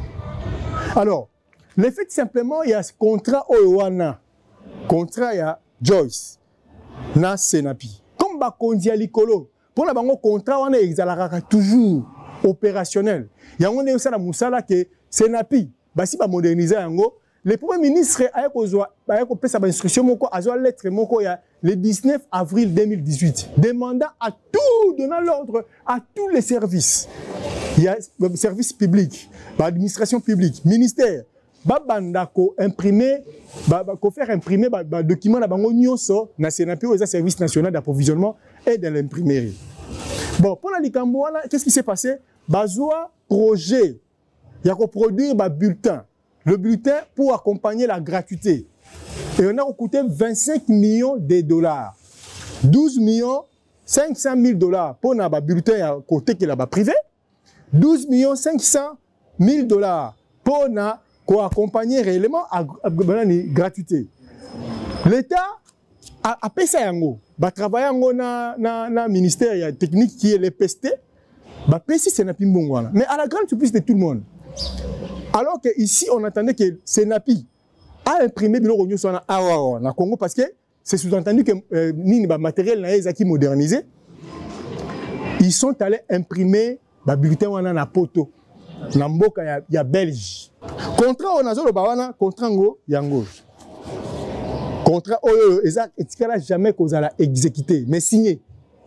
Parce qu'il y a eu des clauses résolutoires. Oyo batikala ko respecter pourquoi parce que fallait pas verser 35 millions de dollars. À Koutalina, agent. Pour tout la preuve, déjà à ABC, agent. Publiquement, image ça. Que 12 500 000 il y a production, 12 500 000 dollars il y a production de bulletin partenaire de Azion. Partenaire on est dans FDN. Et ça, firme Jabal, nous représentés réellement par Djibril. C'est fou ou bien Ezali réellement. Fondation Denise Niakero. Je ne pense pas que c'est la fondation Denise Niakero. En tout cas, je ne crois pas. Mais les gens utilisent ces noms-là pour salir. Nous, on n'est pas contre eux. Nous, c'est le système. Vous en prenez tout ça, on a posé ça bon en tout ça, on a posé un changement. Dans cette autorité, parce que les agents, quand Télémaka se soulèvent, les DG ne répondaient pas favorablement à des directeurs là-bas. Il y a ministre, il y a budget. Boji. ABC, Solina, il va déposer, il va accuser de réception Ezali. Bon, c'est limité, c'est contenté que de promettre. On va voir. Il y aura une audit qui sera faite et il y aura des mesures conservatoires qui seront prises. Jusqu'à maintenant, ça fait plus de 2 mois. Et là, on va ça la maison. Tout le Senga va vider les bisous anti-valeurs. Et ça pouvoir en abissou. Tout ça, on a posé anti-valeurs, tout ça, on a posé que IGF Tangazo Kamakambo. Qui se saisit de l'affaire. C'est vrai qu'il doit être accompagné par le parquet, par les tribunaux, mais qui se saisit d'abord de cette affaire ici. Les 12,5 millions ou les 12 500 000 dollars, oh il y a bulletin wana les lois ont bloqué na Bolloré et Kewapi il y a fuite des capitaux, il y a fuite à devises, mais d'œuvres et que ça makuna, c'est ce que les Congolais doivent réellement les Congolais normalement doivent en bénéficier parce que ça bilo comme mboka na bango, ba que pesa ngo mindele. Dit faut haïr ces pays jusqu'à ce point là pour ça au sala wana. Donc faut démontrer réellement que non, les Congos ici nazaka pour na relia. Allez, parce que nous sommes arrivés à la fin, on va prendre la dernière partie avec Pasteur Guili Bokwala, communicateur à l'Union Sacrée. On m'a dit marambo na bisaki binoti. On a bisi bino ngoyo. Pasteur Guili tango na uti et pas ya Biden wana. Oui. Na zoya. Et loko na luli na mboka ya mondele. Eza na ba pays ndambo ya Afrique lokola ba Afrique du Sud tozo aloko andakisa. Oui oui. Komona ki na mboka wana nyoso eza na molongo. OK. Banzela bakati. Oui. Mai koleka wapi? Terrasse eza wapi ndenge tolobaka. Ba espace vert ezali, ba alimentation ezali, ba centre commercial et loko nyonso eza na molongo nango. Kutunga tunga pa pamba ezate. Mais na mboka na biso lelo yo, ba inondation tozo lobela Pasteur Guili. Eza ba inondation yo biso moko pona ba construction anarchique. Oui oui. Toza ba responsable nango. Oui. Et bota les États-Unis na likolo. To copier makamwa malamu. Ota les États-Unis na likolo Pasteur Guili yo moko mona. Tala ndenge nzela eza kwa macaroni. Oui oui.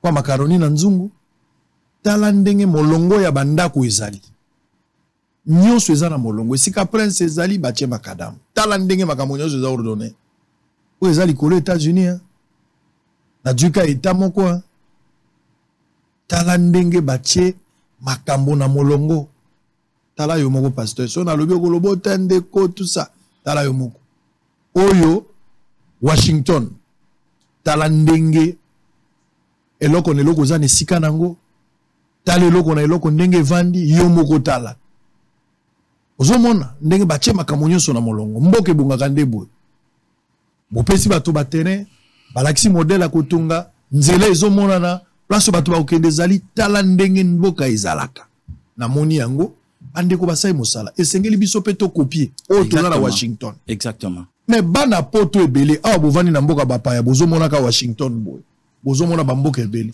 tango bazoya pa na biso l'état zali inefficace sur le terrain bato bazosomba batere pa ba chef coutumier bazotonga pe na ndenge na bango. Oui, ndenga lingeli de passage na kei côté ya Nsele soko silisi Nsele otali nzela loko ozokende ndako apembe menkao. OK. Kaka na ebandeli bana poto basombi baterrain ebele mais na minute l'état zate na kati à part ba chef coutumier na ba initiative ya bango moko bana poto baza kosala batongi tumwa bandako moko ya se prince basalite ma ekotite kura ezalite lakisanga image wala omona yo moko soki na lobi ote sangwa lobaki tout ça okomona yo moko pour comprendre que esengeli tout anticiper, il faut avoir une bonne politique anticipative soki tosali yango bongo te kosala mamalamu te pamba te biloko ezomona na lokola bato baza na kati ya zamba ba image ezali ndenge na talisi yango ezomona tala place au biso totongi donc bato bazuka ba terrain nzela basali te ba place mibale bozomona lokola ba tie ba beton yango ndeza balabala ba réservé pour na balabala lo bato bazoka ba terrain batikaka bandako na bango boye basali mwa batol po bato bakengelaka nzela te mai te courante lobi bato bakokota place wana parce que na bangambu bona mona ke za pa chetemba likolo bato batongi so moni ndako moko étage eza likolo bato batongi tongi déjà mais sans nzela bato bamisaleli nzela na ndenge na bango kaka l'état quotité ba loti ba urbaniser te batongi ka niveau te lokote mais bato bakotonga bandako dans les jours à venir po bato ndambo babadi déjà kotonga so otali bandako étage ezali lobi 10 ans 15 ans bato bakotonda place érosion ekobeta bato bakokufa tokoloba nini. Je pensais que tant que beaucoup mis à pouvoir, vous devriez corriger toutes ces histoires. Mais beaucoup mis à pouvoir, c'est encore le pire, pasteur Guili.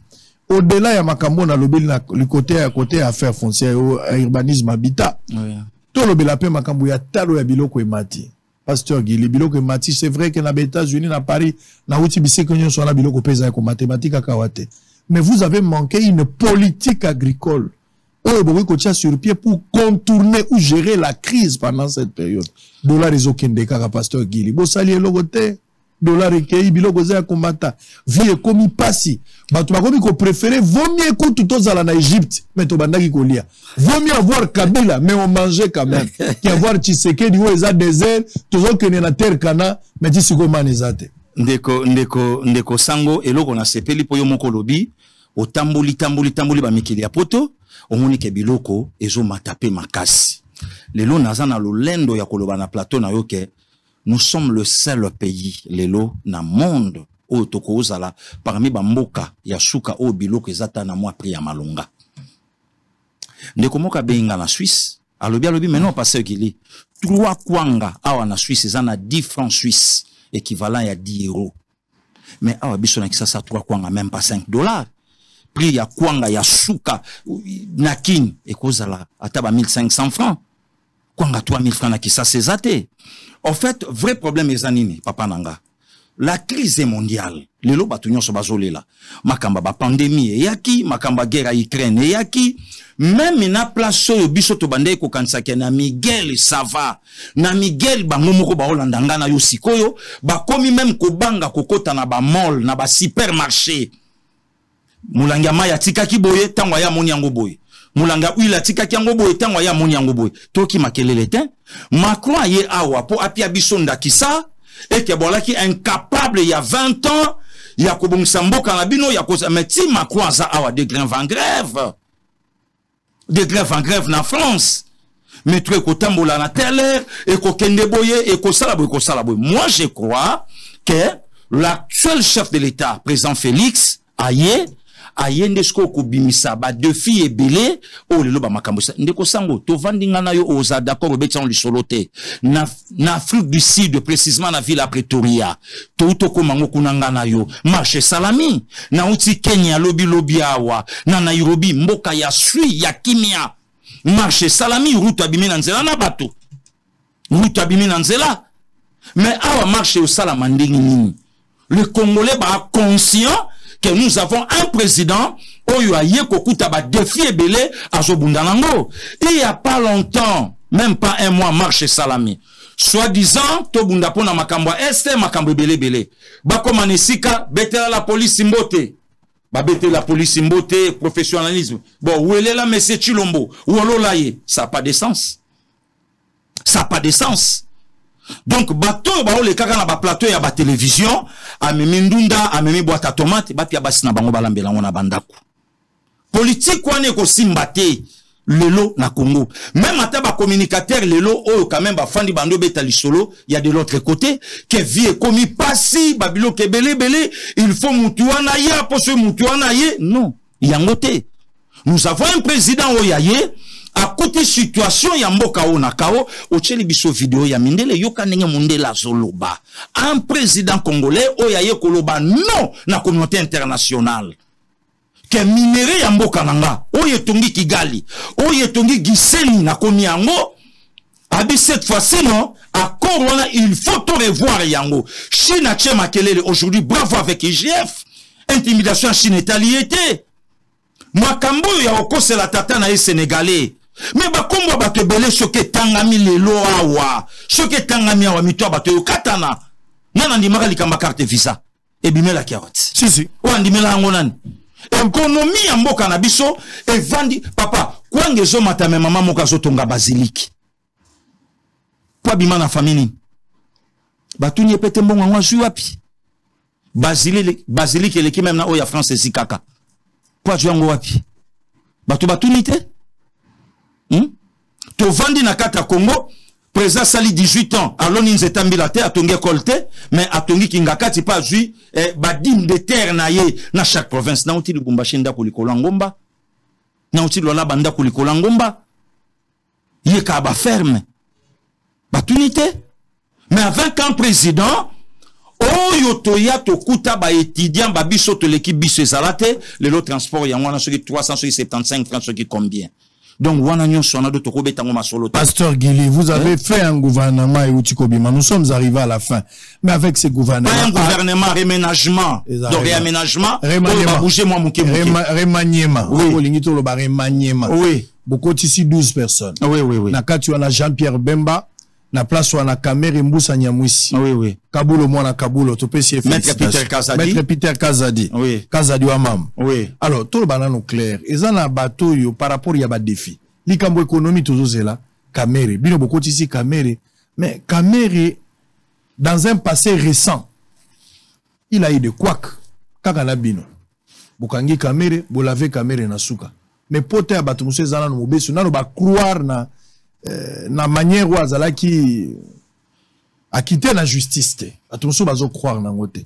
Vous pensez que Kamere, avec la réputation qui a été liée par rapport à passé, bien qu'il l'avait par la justice, quelque chose est koya. De Bozui Bemba, un ancien rebelle. Un ancien rebelle. Ou batubele baloba qui a tout à batunama boka. Et ça l'appelle au Kouta. Ah, ouais, bon. De toutes les façons, on a la zara la période où on a kunate. Oui. Batouana de balobi que Bemba tout à batunama boka. Mais au moins, du moins, tu dis que ceux qui go Tanzambia Kufa Izala, Masolo à Bemba. Oui, bien. Donc Bemba, famille à Igota, Ndeba Moni Bemba Boiseau, bien parce que Bemba Moutabomsa Ndegonaba. La période où on.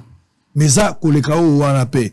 Et ça, que Jean-Pierre Bemba, Asaki na Lamuka, Asaki na Bafayulu, Ti Atika et Panabino. Beaucoup ici Bemba, pour Bemba apporter Nini.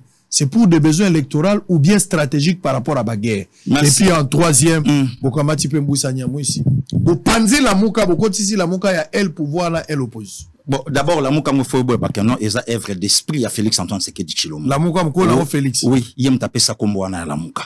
Je confirme dans la plateau na yo. Donc la Mouka ni à Fayulu, ni à Moussitou, ni à Batunion sont des bavans. Batoubalan a en direct, hein? Toujours solo là. Télévision, même dans Facebook, Batoubalan. Oui, oyambinga na plateau. Bimisa plan, temple à Bambo des arbres. Nasala libanda na san c'était bazandu côté lenga na koleka leka. Si le loko beta na marakana, c'est que parcours ezali, hein? Allez-y. Voilà. Donc la Mouka eza œuvre. Il y a Félix Antoine Sekedi Chilombo. Yango yoki bango moko lelo ba opeso réponse to komi wapi. Na bino moko na Genève boloba ke non mutako trahir makambo à Genève carrière politique n'est place kosuka. Réponse yamba bango tuna bango ou en somme nous lelo na la Mouka to komi wa payer bisa bango na na pesa kombo ya la Mouka yamba bango awa na ba o nyonso ba chetemba kati mandefu banda na loba na bango yamba bango na o ya sombi migratoire a bongi sisu ki ponde konanga chole mutu ayebisa ki avant to solo la bongisa na cheve bien ara yamba bango tuna bango awa na zoni na likambo ya kulutu Jean-Pierre Bemba puisque obandi nango est-ce que après rébellion ne bonga liboso azui après rébellion à la premier vice-président en charge Kofin makambo na ja c'est révolu ariska ko ça la président de la République en Bokoyo. J'ai accepté l'inacceptable. Biso nyonso to votaye. Alors tant to votaka yeto yebaka makambo o yo tuningate. Voilà déjà c'est l'équipe papa. Le londe to ça match c'est comment to bakufa na tanda. Bakufa na tanda ndenge. Ngo Tanzambia kufa na tanda ise le kanango. Tika ya nanga kwele ape manakimia place azope ma ezanzela biso nyonso. To koma kuna. Tozo parler na sikoyo. Na mouvement au Mokonzamboka koti na kati ya gouvernement. D'abord ils ont des axes na utolo bango il y a pas longtemps. Axe à Liboso pe kotano na SND préoccupation ya ba congolais. Préoccupation ya ba congolais. D'abord pe na S puisque ba o basakuna basape ba o ya biso. Do bandi ko na biso. Qui ne fait kotano kuna sekundo maponomi ya décembre 2023 Ezali non, Moutako Sanate Bongama. Mabolo Fayo la lobby 3-4 mois, il y a transition sans Félix. Pourquoi transition? Pourquoi via Kendaka à côté? Tala, Batunusu, père, mon père, Poema Moutou, Bazebele. Via Kendaka à côté, pourquoi? Dans 2 ans, une fois président de la République, il n'a qu'à organiser l'élection. Au profit de qui? Réponse Karaye Moko. Mais quand même, Fayo Laza équilibré mentalement. C'est quand même un grand leader. Nabetelo Bablo via Beta. Si, sont dans la plan, oui, si. Une fois président de la République, Mamba Est, Ozolobani Nabi, et après ma légitimité. Donc c'est comme si on dirait na Rwanda Baye Bisagaye. Ou bien on dirait, ah, après Baye Bisagaye, V, affaire à Rwanda Lobini, non. Kagame na Oye Bisaye, a occupé Baonion Naye. Mais finalement, il y a la Rawapi. V, affaire à Rwanda Lobini, non, Félix Aolinga, assis sa guerre à Est, pour aller Canada 2e tour. V, Mamba Rwanda Lobini, ah, mais finalement, viens à la place. C'est via lobby 3-4 mois. C'est via lobby ou non 3-4 non. Et ça là qui carte na bango barla ki nango. Bango ba yeba ke glissement iko za la fachi à ko s'en sortir te na coalition FCC catch. Élection uzalate.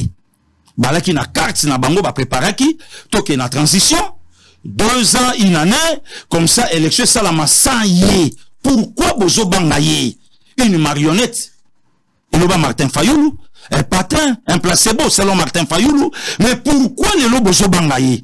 Bah satanga teke tokokoma na fachi o les lots tokomi a pointé du doigt na Paul Kagame, a pointé du doigt au vu au sud du monde na Macron. Bandima moté. Bon, problème est ça, Genève les qui, oui, c'est les kaki, mais tant que Jean-Pierre Bemba Lobaki a lobi choix naye, c'est Félix Antoine Tshisekedi Tshilombo, tout ce qu'on a makelele, tout soutenir, bah tout balobate. Tant que Jean-Pierre Bemba Telema na libenge kune pananga, alobi banda na botama, yaya feza la botama na 1962, hein, ce na bosanité. Abi banda na botama awamba liboso na mona, mwinda kopela, lotili ki kopela. Province Moka et se développa Kande Bouyi Babilo ke bandi kokota batele Babilo ke bele bele batu balobaka te pona nini bapesa kurutu bonga wa ekoki na ye bato baza censé akolakisa biso balobi ami kitisi alongwe na kozala vice-président de la République Kiti na kokoma abandobenga kabuya yaya même pas tika Seja Fanta mais il y a un ancien premier ministre belge le 18 juillet 1951. Aujourd'hui, Maire Yamos, Akita, Alain Juppé, Premier ministre à l'époque à Chirac. Et aujourd'hui, l'actuel ministre de la France, il y a Macron, à Salaki Nanani, na Sarkozy, et ça, au coup de Babiloko, on a ba fitilité, au coup de pas un journaliste à Joa Moussalaka pour na tweeter.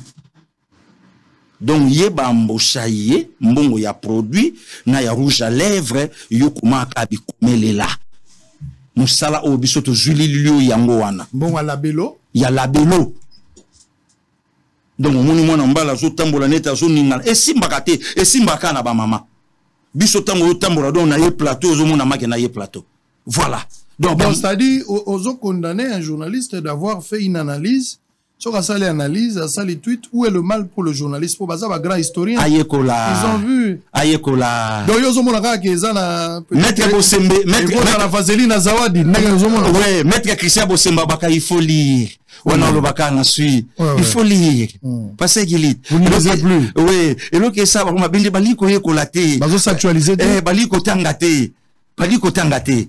De mettre Christian Bosemba Lobaka na sui bongo baliko yekola te il faut batangaka donc bakoyiko bimisa présent à ces sacs non seulement que non face à la journaliste non il faut lire yekola bobimisa biso bazoba babolole amboko to tangate to yekola te mais nini bato ifasi ki bato ba bino kutu bobima konate yo leki na yo Mitterrand Christian Bosembe ozina na nande konanga Stéphane Bala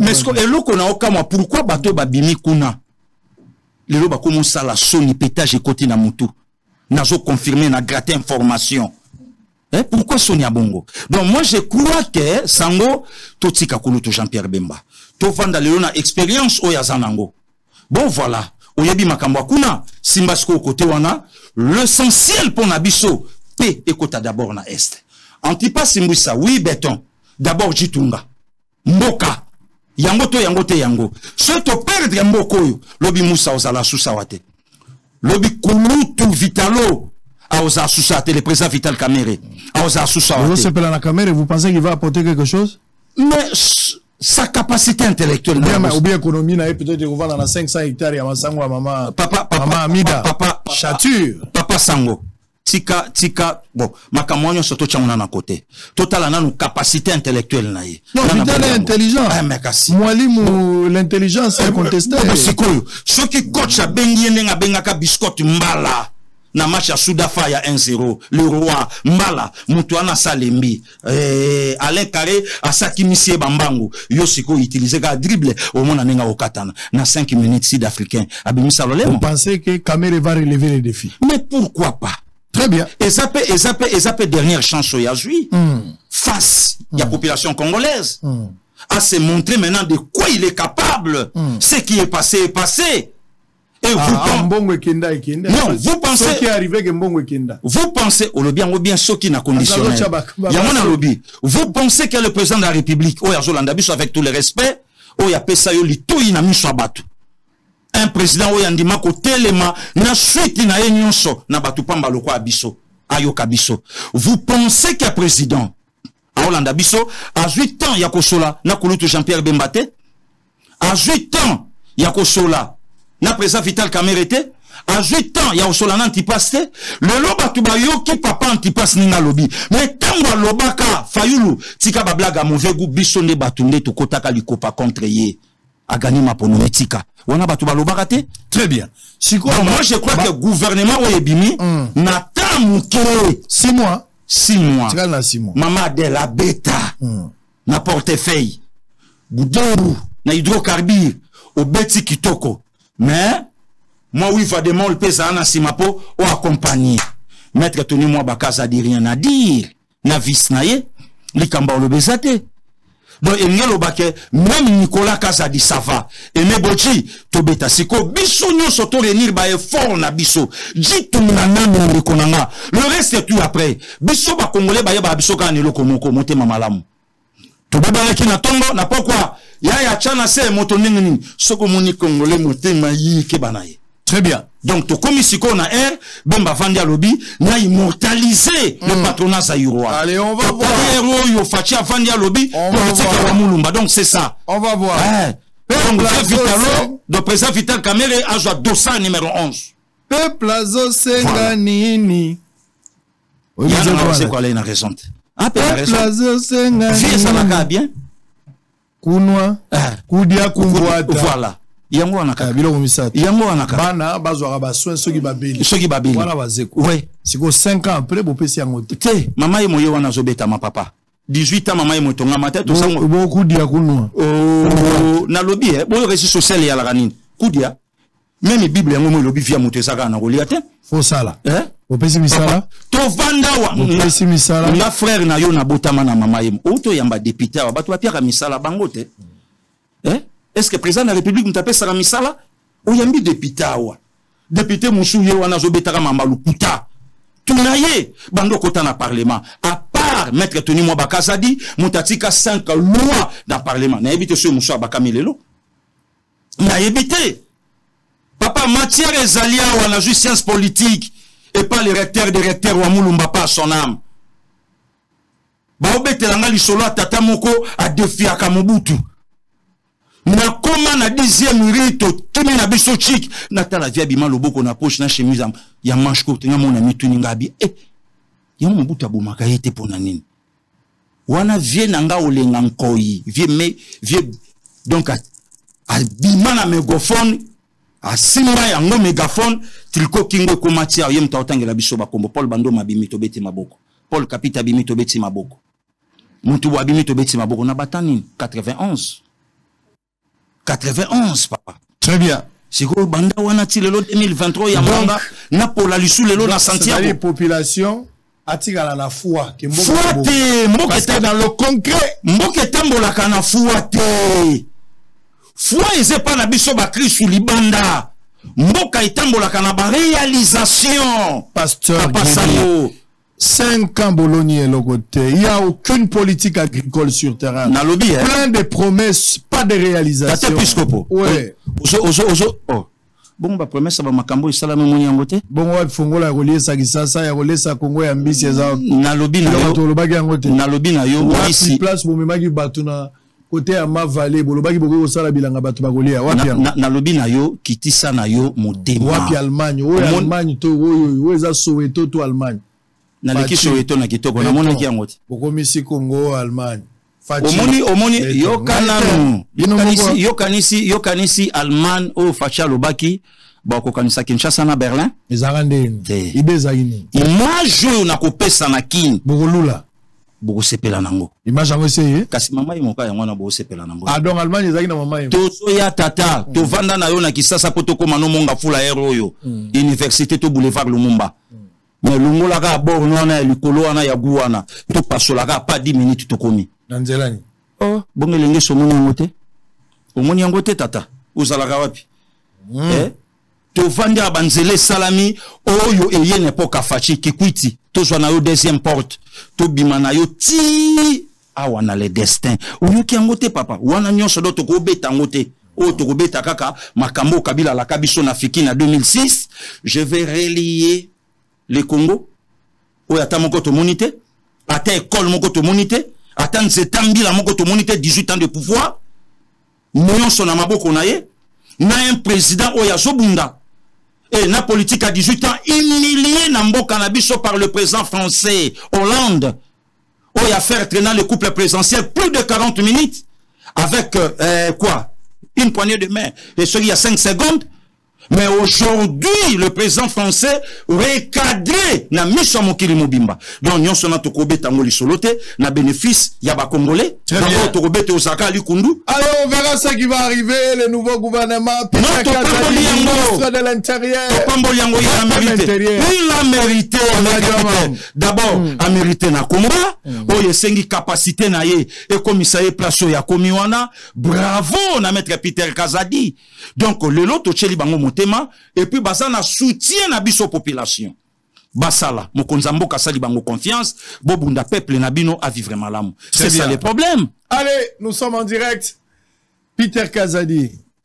Kala, ils allaient l'autre. À l'époque, Peter Kazadi a mené ses enfants. On a fier dans Moussalo. Quand Peter Kazadi a mené ses enfants à l'hôpital, à là-bas dans l'hôpital. À l'époque, moi, je travaillais à l'hôpital. Bisonde to soigner bana. Talanza menenga zalaka. Lelo comme directeur d'entreprise, moninga comme ministre intérieur. Zambe yo bolo kota bato. Ebi ndenge ni ozo sala makambo. Ebi ndenge ozo sala makambo. Mais félicitations na bato ba komba ministre. Exactement. Nazo kwa na rigueur ya Bemba. Exactement. Bemba za la rigueur elekina ya kengo na Sénat. Oui. Je crois que Bemba rigueur na ye bakanda na ye. Na ba réaction ya Bemba finalement ko sala ndenge. Mais débat d'échange, débat économique, ceux qui vont critiquer makambo ya sécurité. Patrick Mouya a au nom du gouvernement, mais Bemba pas ko silika lobby. A lobby la banane ba opposa ba camarade na yakala. Ce qui débat pe salami côté économie. So bo bandika ko critiquer allié na bino yakala, muta ko répondre nani eza kamere. So be bono ba mambo ba régional donc fayu muta ko répondre za mbusa nyamu ça dit bino na bino. Voilà. C'est quoi tu sais que la vendre pembe na totala bino na bino de boza ko bête. Wana ndenge ngala so mona ndenge makambo goya, mais finalité to lingi guerre et si là. Et puis, il faut insécurité, il faut l'ongwa. Batubaliaka. Ce qui est plus important. Ba politicien, toujours le concret. Mbongo chi les gelou, ba détourner, ba détourner te muibi azate ya solo. OK, banzele zawa. Pesa ka résultat. Bukangalonzo ba ibate, matata kuta za inosa, oui, boza na raison. Mais wapi bilanga, wapi masango. Donc le projet nyonso ya mboka, soki bato baza ba inosa parce que ba miibi ba sali effort. Soki ibi eloko, soit ba beti retour, soit ba politiser dossier, soit ba tribaliser dossier. Le ko la bo politiser, le ko la bo tribaliser, totiki, bo pe sa résultat. Bon. Parce que aza innocent, bo pe sa résultat. Résultat ezate, masango ezate ma papa. So yi mwana za yote ba ko sali sa aden. Reba, so que za solo to lokuta. Donnez-nous les résultats. Le pays en a besoin. Okay. Ma génération future bazo zela yango. Lobby tokozala. Pour l'amour du Congo, il faut même se rabaisser. Même ce qu'il faut comme mokombo ya liboso na balabala sala yango. To gumba bagana ba marche na biso, to ko kota la nzela poto sala quelque chose. Na lingi population ba politicien botala ka ba misu ya kanda, kotala ka na sengote.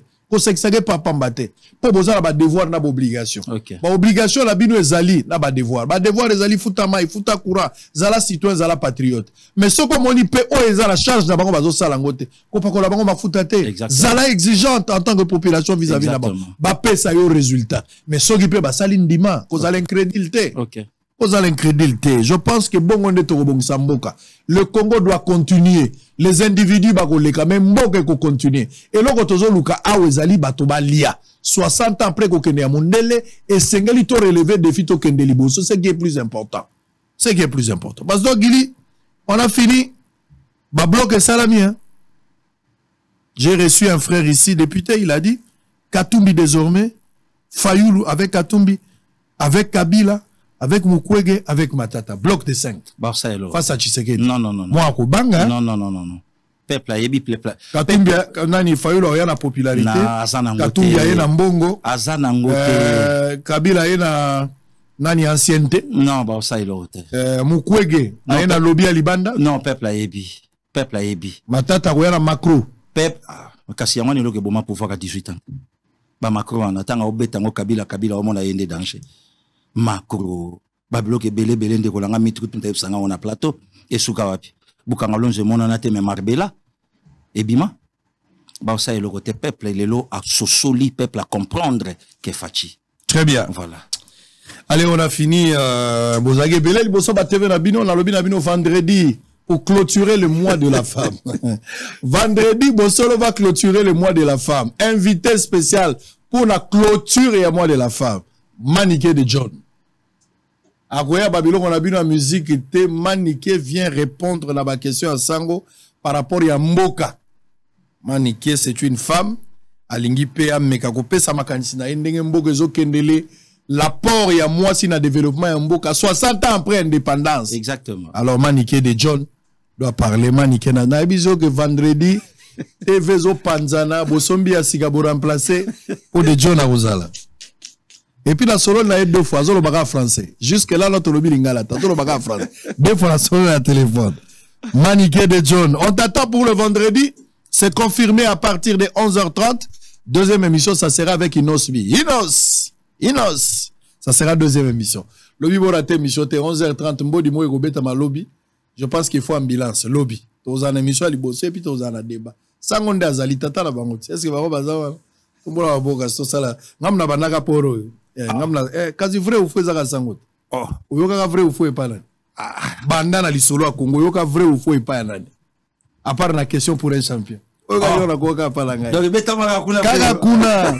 L'histoire retiendra que vrai ou faux sangonde abandaki. Batuwe ba na histoire ya Congo motomoka la takela mbako mona sango na bosolo zaka ngai. Mbali boso la politique existe. Mais ba olela obiba wapi otikalo tumba batwa wa 5000 balles mboka pocha likolo. Rozara bongo lisu. Bon ya pocha simeko taka combien? Lisu probeza lisu fibaka lisu. Batu baleli la sima. Ngala shaer obi shaer soit quand même na kopatika difficile difficile oteki ndunda mwana mobola puisque ya monte zo pesa biso na mutu boku talba na ngabi oteme e obosali place ou tate place obino boyebi ezali tant on a 50 $1 na TV nde boyebi place pour mais ngala uti be la famille babola $1 eze belé bobola ngala ki mobola ça dit na vandi penana ki mobola na tangi na pasi Chaer, moteki pétrole, moteki maï première génération, bah maï à 50 francs. Oui. Il y a soit au saliant. Mais le petit madon, bah petit pépele. Non, bah petit toilette est assuré. Oh, pamba. Na lobby couture, mon gros photo, quand tu as monté sur balai photo, vous avez fait la toilette? Oui, papa. Oui, daddy. Nous avons mis sali musalango. Ameyango place to komi. Nan to komi otozo kanate be tozo appelle sur tozo lagite. Amen. To témoigner bola mo nzambe. To bombango te to banzamba malamu. Amen. Nzambe nda sali yango. Wo kama be pona nini? Yo tunanga inde. Ndenge nini mbekano nzamba yambi yango. Yanga ya belte. Ko bomanga te lokola ka. Yo tunanga nzamba zo yamba yo ndenge nini? So je formule sili. Merci, Pasteur Guili. Merci. On va avoir tout ça à conclusion. Oui, merci. Oui, plus blanc que la neige. Oui. Moi, bien zam. Oui, papa. Mo te malapeto. Mo te malapeto. Na sukolami mobima. Na makila mayonkolo. Israël mutombo sango mokonzi libango bamonaki pamba yango nde simbi ndako soko kweli likolo nango kobukana mais soki sango akweli yo komi putulu vrai ou faux pasteur Guy to bandi na noté pourquoi la wetu tika to lobati papa loba bosembe ndazo zanga ngaya maître maître baksa président oui président maître mais loba président oui obi maître mais président te papa on a mérité. Très bien. Vrai ou faux? Où tu vois Sangayo? Yomoko. Que mandat ya Fachi 5 ans au Bosali. Bocheka ba basique maintenant nos résultats et mon interne mission à tout. Vrai ou faux? Résultats au monana. Hein? Et au monana. Résultats au monana. Vrai ou faux? Ou Sangayo que choix ya Bemba isa pour passer sa guerre na est. Exactement. Vrai ou faux? Vrai. Oyebi singai awa. Que Daniel Safou. Ba gisement na ye. Ndenge ba député ba zoti nozo condamné ba mboso, ozo condamné ba collègue non assistance en personne en danger. Vrai. vrai ou faux yebisinga awa ozo sepela bandeko ya Katumbi ya ensemble bakende ko sala recherche balakisa biso 100% ya Katumbi eza mais tous élastique vrai ou faux yebisi biso ke mama ya Gilles Alingeti aza mombonda te pe papa na ya aza musakata na mama des pères et des mères sakata to mama boko voilà vrai ou faux uti ko yebisa ngaya ke désormais Bemba lokola komi membre ya Mikitisité mais a kondima quand même au nom ya République aya benga pe kabuya mo ya kabuya tout ça tika se jape mana ekimia se je makambo wana kotakate tika se jakotaki apanda jitunga nanu oyebisi ngai awa yomoko ke tobosana makambo elekaka mpona Vital Kamerhe totala ndelelo mais tozotala lobi ndenge totala sokende nini tokoma mosalota te selon yo omoni ke Kamerhe aza na problème ba contradiction na badire na ye te na yebisi obongo te kaso bani ko rappeler nga makambo alobaka Fayulu oui, je parle de Fayulu ne excusez-moi ils ont lapsus oui Fayulu oui via mobulu fort amobunda obunga to za retour tout via zobunga makase ko zape age ko zape élection 30 décembre 2018 etika vient à défaut olobi vérité des jeunes ezala ma papa et ala raté mama lokuta ba vantika mauvais goût ezala te oyebisi ngai ke Fachi aura deuxième mandat. Il y a sûr, il y a pepele. Obi bozo banga coalition et salamité. Et ça la coûte tout coalition. Très bien. Allez, bozo le sili pona lelo, mboka ya bien, mboko ezana ko bien me batu. Batu ndeba ma be me mboka. Et les États-Unis me batu. Bozo le sili. Merci beaucoup.